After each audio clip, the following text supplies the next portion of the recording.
Welcome to my YouTube channel এলোমেলো সুর।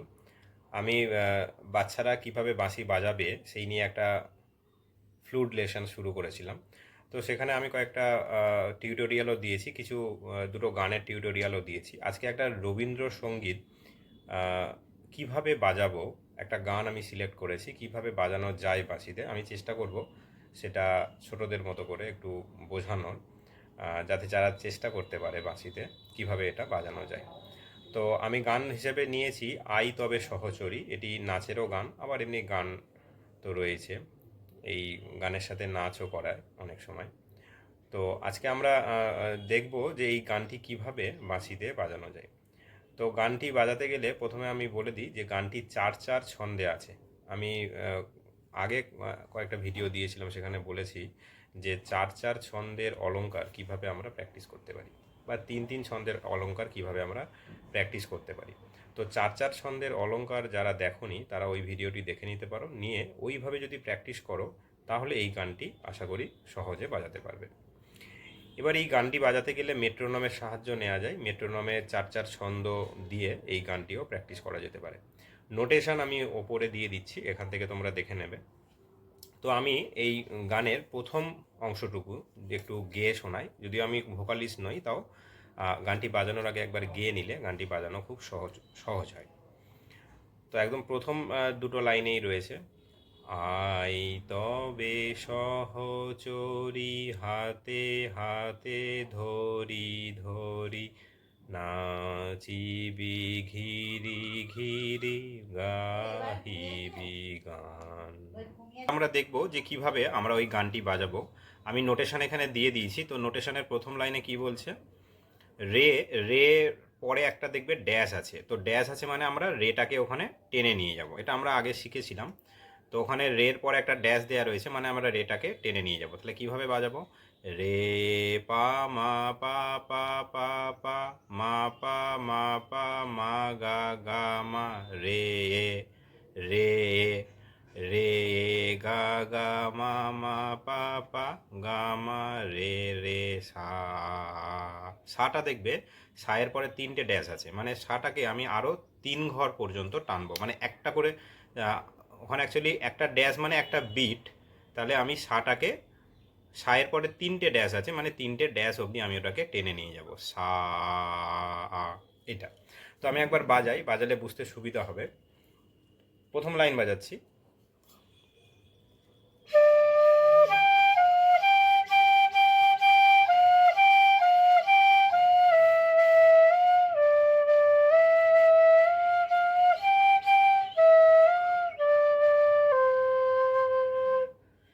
এইভাবে। আর একবার দেখি। আচ্ছা, এটা প্রথমে যদি ভালো করে পড়ে নেওয়া যায় তাহলে বাজাতেও সুবিধা হয়। আরেকবার আমি পড়ে দিই এবং তারপরে বাজাই, তাহলে বুঝতেও সুবিধা হবে আশা করি। রে পা মা পা পা পা পা মা পা মা পা মা গা গা মা রে গা গা মা মা পা পা গা মা রে রে সা, এইভাবে। তো এবার বাজিয়ে দেখা আরেকবার।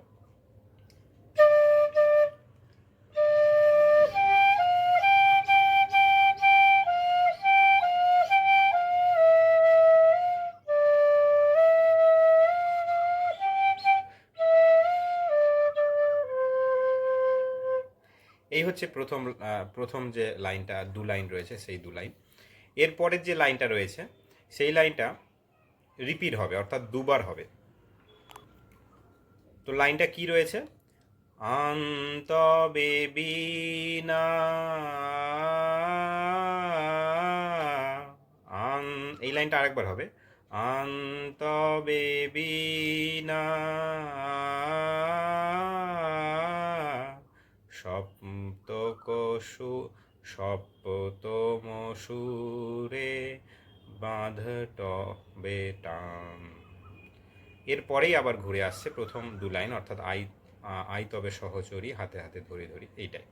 সুতরাং এই দু লাইন যদি আমরা শিখে যাই তাহলে আবার পরের দু লাইন বাজালে আমরা মোটামুটি প্রথম অংশটুকু আমরা বাজাতে পারবো। তাহলে এখন আমরা কি বাজাবো, আন তবে বিনা আ, এই লাইনটা দুবার হবে। তো এর জন্য যে নোটেশনটা দেয়া রয়েছে আমি ওপরে দিয়েছি, পা, এখানেও একটা ড্যাশ রয়েছে, মানে পাটাকে আমরা টেনে নিয়ে যাব। পা ধা পা ধা ধা ধা ধা। এই ধা এর পাশেও ড্যাশ রয়েছে, মানে ধাটাকে আমরা দুবার টানবো। ধা ধা পা ধা নি সা ধা নি পা আ পা। যেখানে খেয়াল করে দেখো সায়ের মাথায় একটা ড্যাশ দেয়া রয়েছে, মানে এটা ওপরের সা। এটা আমরা কিভাবে বাজাই? এটা হচ্ছে মিডিল সা, এটা ওপরের সা। সুতরাং এখানে যে পাধানি সা, এই সাটা কিন্তু ওপরের সা বাজাতে হবে। তাহলে পাধানি সা ধানি পা, ধানি পা, এখানে দুবার আছে। এবার এই পুরো লাইনটা দুবার হবে, অর্থাৎ পা ধা পা ধা ধা, পা ধা নি সা ধা নি পা। আরেকবার পা ধা পা ধা ধা, পা ধা নি সা ধা নি পা। এই দুবার হবে, আমি একবার বাজিয়ে দেখি।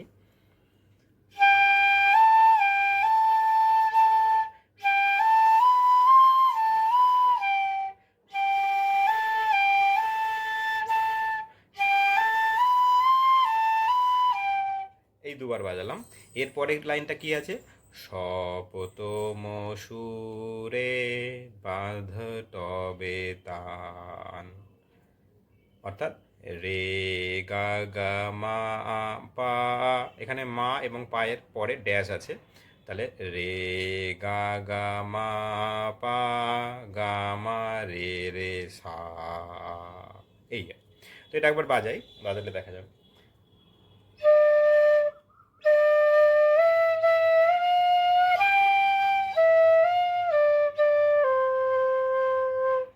এইভাবে। তাহলে আমি কোন দুটো লাইন বাজালাম? আন্তবে বিনা সপতম সুরে বাঁধ তবে তান। এই পর্যন্ত বাজানোর পরে আবার ঘুরে আসছে আই তবে সহচরি হাতে হাতে ধরি ধরি নাচিবি গিরি গিরি গাহিবি গান। আচ্ছা, এটা ভুল বললাম, এটা হচ্ছে নাচিবি ঘিরি ঘিরি গাহিবি গান।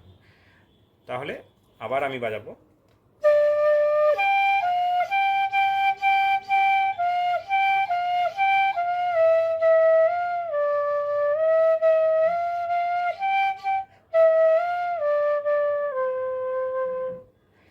তো এই হচ্ছে প্রথম অংশটুকু। এরপরে আরও অংশ রয়েছে, তবে এই লাইনেরই কিছুটা রিপিট আছে। তো আমি এই ভিডিওর প্রথম পার্টে আমি এই প্রথম অংশটুকুনিই বাজালাম। এই অংশটুকুনি তোমরা বাড়িতে প্র্যাকটিস করো।